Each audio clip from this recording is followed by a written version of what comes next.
Hello and welcome, my name's Darren and welcome to the lesson.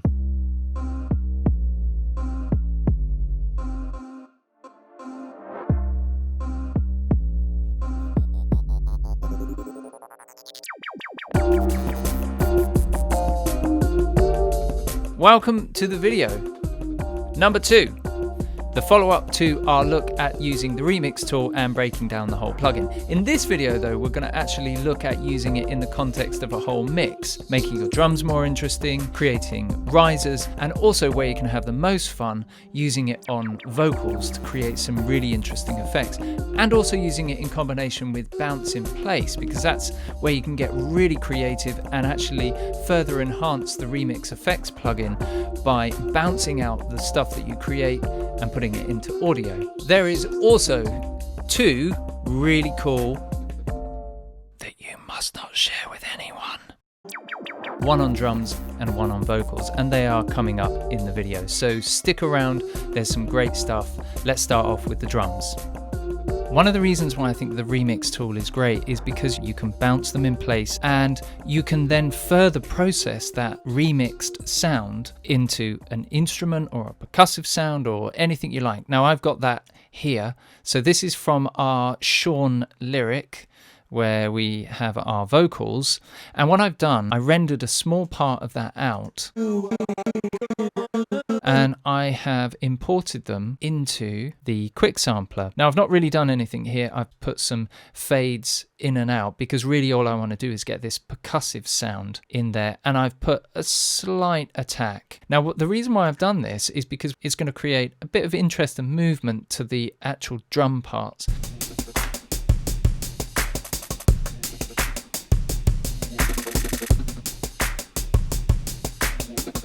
Okay, don't tell anyone. Here comes secret compressor trick number 1.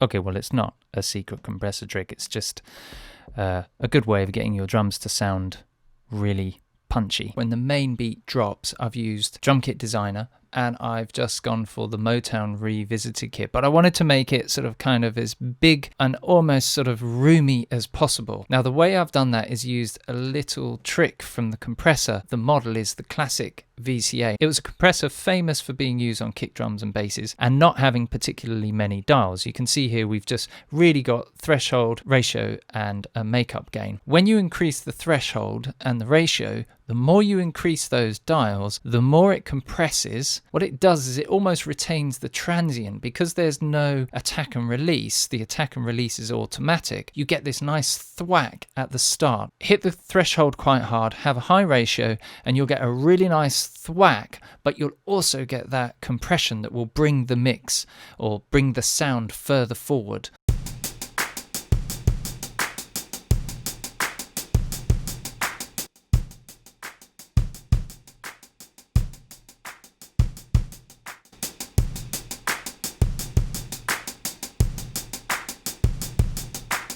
Okay, there's a massive difference in volume. There's no point in me demonstrating the volume of one and the volume of other because you can hear the difference. You can hear that it draws out all the sort of room sound. Of course, it's a lot louder, but if I turned it down and we compared them, the same level, you're still going to hear a big difference. So I don't think I need to do that here. Okay, so one other thing I wanted to do was just really pop up the kick drum. And I've actually put the EQ after the compressor. Now in my case here, I just want to simply bring all that low end up after the compression.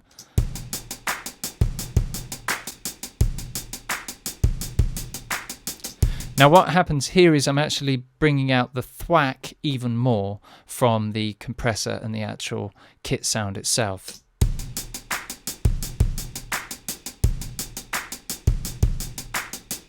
And the hi-hats are nice and present as well. So let's just, obviously there's going to be a big difference in volume, but let's have a listen to the difference between the two. So the main thing to listen out for is suddenly it feels like the room has been flattened into the kit. So it's not the most 3D sound in the world. It's kind of flat as you like. Everything's been squished in to the compressor and the EQ, bringing out the low end. But what it does do is when you bring it with the rest of the drums, you get this really nice fat kick drum and hi-hat, and also the claps are really brought forward as well.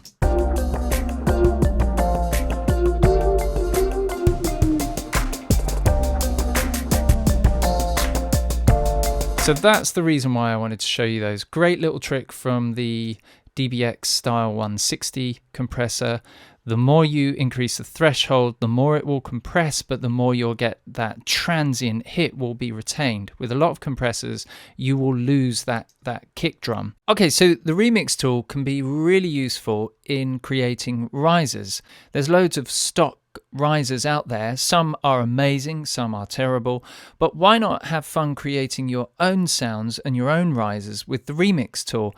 And here's just a couple of suggestions that you can think about in terms of using it to create your own. So one of the things that I think is great about the remix tool is the ability to create sound design from it. I'm going to show you what I mean. So let me just show you first of all where I ended up with these kind of sort of stuttery bass type risers, rather than just grab a riser out of my various libraries and pop it in that everybody else has. If I create something that's unique to me, it's going to be more unique to the track. The other thing is it's going to fit with the track better because I'm creating risers from my original sounds.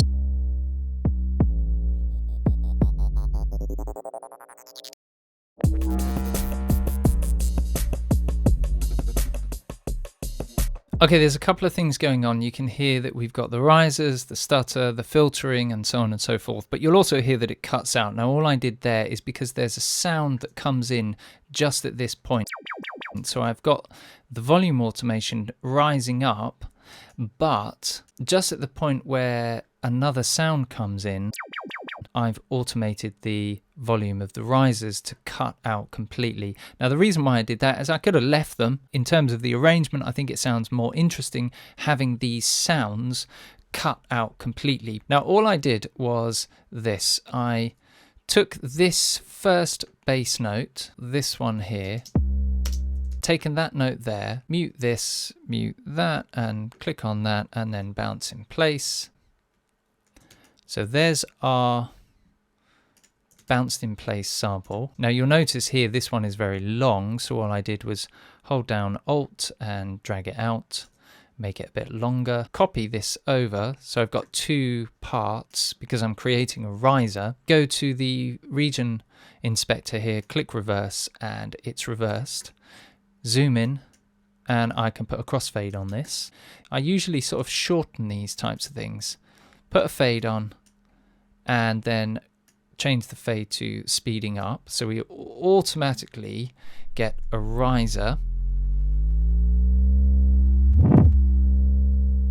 Okay, so you can see there right in the middle you've got this sort of whoop sound. I would edit that out. Okay, that's a bit better. I experimented with the pedal board, and there's a couple of pedals on here which I think are great. The first one is the whammy pedal. If you're a guitarist, you'll know what this is. But I don't think I like that. Now, Grit is one of my favorite distortion pedals in the pedal board because it just sounds so awful. But you have to be careful when you bring the distortion up, the volume just goes crazy. Okay, so let's leave that for the moment. So that's something I did there. Another plugin that I love to use is the Bit Crusher.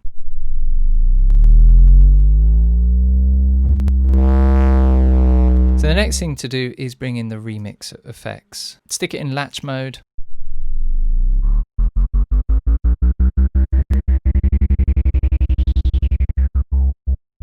A Bit Crusher on the end.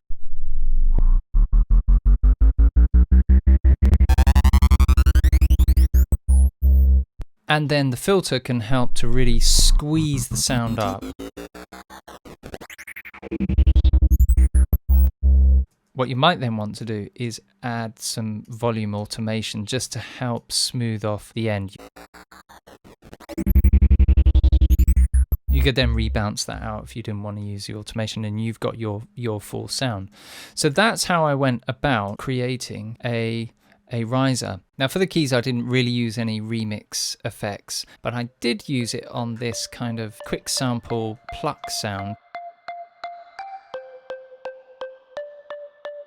So why did I do this? The reason why I used reverb this time on the X and Y pad is because I wanted to go back to that idea of creating sort of movement through the wash of reverb, and it's on this last note here. When it goes to that G, I just pull a bit more reverb out, and that's one of the things that I really like about the Remix Effects tool. Reverb is kind of moving around here like this as the other notes are playing, so the mix and time is changing all the time, and then when I go up to that G right at the end of the second bar, I give it more mix and more time, and it just highlights that note just a touch more.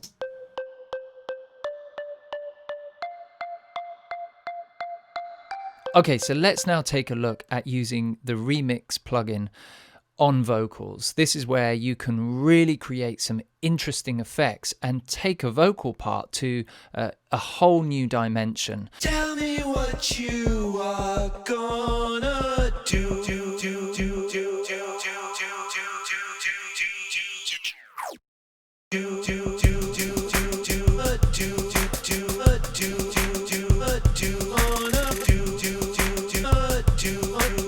Basically what I wanted to do here was grab that last word that Sean sings. Sean is in the Apple Loops library, by the way. You can find him if you want to hang out with him. The first part is just the loop playing on its own. But then the second part is where all the remix effects stuff is happening. What's great about this is that once you've recorded, put it into touch mode or latch mode, you can then go back in and edit things as you go. I grabbed the repeater on that last note, and then as you move it around, you can keep the note going.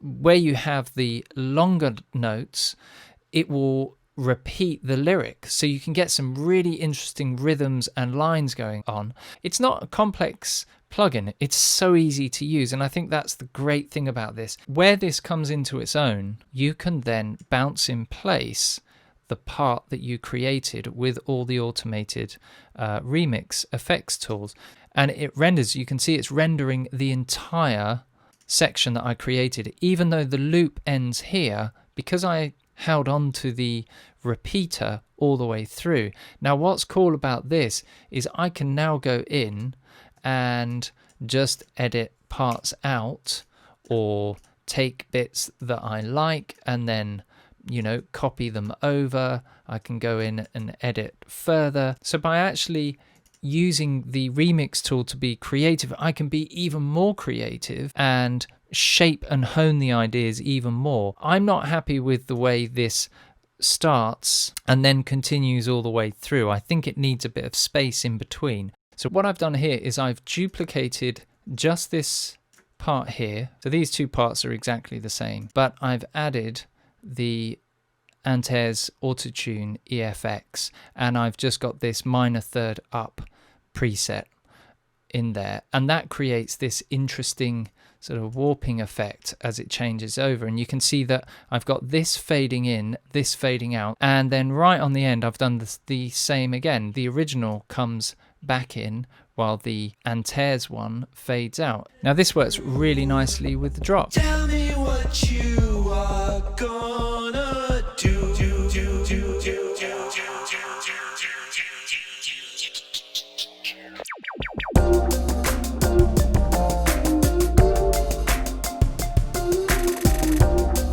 And then from here, what I've done is I've created an edit across 3 tracks. Now one just has a touch of reverb on, so it's the original. This one has the Antares Autotune that I talked about, pitched up a third. And then also here, this is really just where parts overlap, you see here. So I've got the vocal part overlaps here and then overlaps here. Tell me what you are.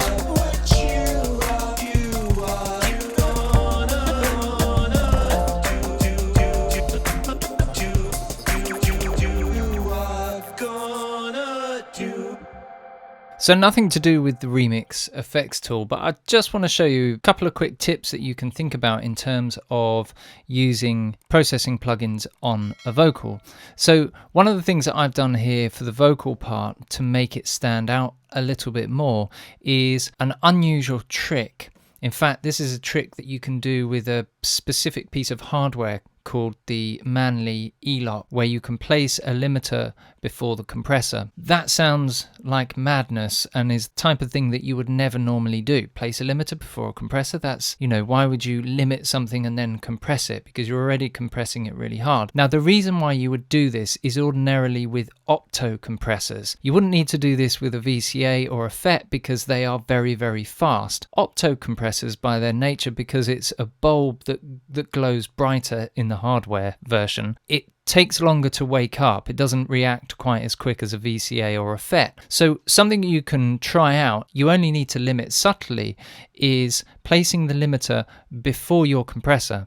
Because what the limiter does is it will catch all those peaks, will squeeze it down a touch, but you'll then get the benefit of the gentle compression that you get from an opto compressor. And you commonly find opto compressors used on vocals because one, they're gentle, and two, they give a warm sound. So I've switched the EQ off. All the EQ is doing is just adding a bit of brightness around 1.6K. And I've also added some drive. Adding a bit of distortion adds harmonics. The limiter will catch the peaks. The compressor will smooth everything off. Tell me what you are going through. So that's without. Here's with. Tell me what you are going through. So notice how the G of going and through really thickens up. Just have another listen with and without. The volume is actually level matched, so it's about the same, but the process vocal comes forward a bit more. Now in isolation it sounds almost like it gets thinner, but that's a good thing because when it's in the context of the mix, it sits perfectly and it sits further forward. Tell me what you are going through. And then with. Tell me what you are going through. So everything gets pulled forward, your vocal sits further forward, but you've got the benefit of the limiter catching the peaks and the compressor just smoothing everything off. And you can see that I've got a medium attack and quite a long release, but you're still not really hearing the compressor, and that's because with the vintage opto it's much gentler in terms of its response and compression. So that's it, we've come to the end. Thanks for watching. I really appreciate you sticking with me to the end, and I also appreciate your support, your comments. If you have any questions, don't hesitate to shout via the channel. And thanks for watching. Please don't forget to subscribe and hit that like button if indeed you like the video and you want to see more from me. Thanks for your channel support and see you soon. I better go because the screensaver's just come on. That must mean it's the end.